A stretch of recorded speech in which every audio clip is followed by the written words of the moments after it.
Matvey 2. bölüm. Açan Yisus doğdu Yudea'nın Vifleyem kasabasında, Padişah Hirod'un vakıdında, geldiler gün doğusundan Yerusalim'e yıldız bilgiçleri, da dediler, nerede Yudeylerin padişahı hani doğdu? Zere biz gördük gün doğusunda onun yıldızını, da geldik ona baş eğiltmeye.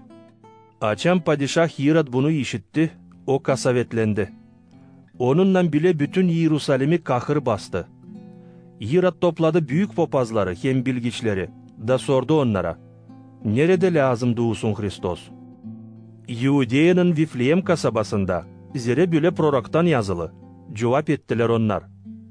Sen Vifleyem Yuda'nın yeri, hiç değilsin en küçük Yuda'nın yöndercilerin yönünde.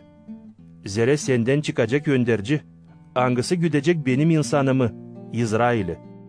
O zaman Hirod yıldız bilgiçlerini saklıdan çağırdı, da anlayıp vakıdı ne zaman yıldız peydalandı, yolladı onları Vifleyem'e deyip, gidin da isla arayın uşağı, açan bulacağınız haber verin bana, ki ben de gideyim da ona baş eğildeyim. Onlar padişahı sesleyip gittiler. Yıldız hani gördüydüler gün doğusunda, yolu göstererdi onlara. Açan yetişti orayı nerede uşak bulunurdu, durgundu. Görüp yıldızı onlar pek sevindiler.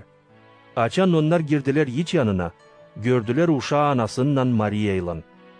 Yıldız bilgiçleri diz çöktüler da baş eğilttiler ona. Açıp haznalarını bağışladılar ona altın, günlük hem Smirna yağı. Çünkü Allah düşlerinde haberledi, geri İra'da dönmesinler. Onlar kendi memleketlerine gittiler başka yoldan. Açan yıldız bilgiçleri gittiler, Sabi'den bir angel Yosif'e düşünde göründü da dedi, kalk, al uşağı hem onun anasını da kaç Mısır'a. Orada durasın ben sana söyleyince, zere İrad arayacak öldürsün uşağı. Yosif kalktı gece, aldı uşağı hem anasını da gitti Mısır'a. Orada durdu İrad'ın ölümüne kadar, ki tamamlansın ne prorokla Sabi söylediydi. Mısır'dan ben çağırdım oğlumu. İrad anladı hani yıldız bilgiçleri onu aldattılar. O pek öfkelendi de yolladı askerleri Vifleyem'e.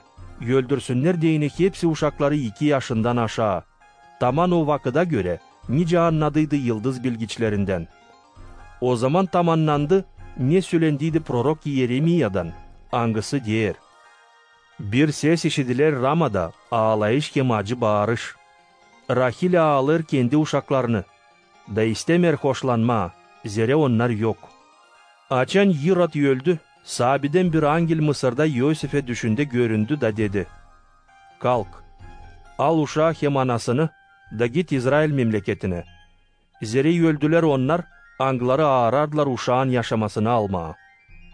Yosif kalktı, aldı uşağı hem onun anasını, da gitti İsrail memleketine. Ama işidip hani Yudea'da, Arhilay padişahlık eder kendi babasının İrod'un yerine, korktu orayı gitmeye. Düşünde haber kabletti da Galilea yerlerine gitti. Geldi, yerleşti Nazaret kasabasında, ki tamamlansın ne söylenmişti proroklardan, hani ona Nazaretli denecek.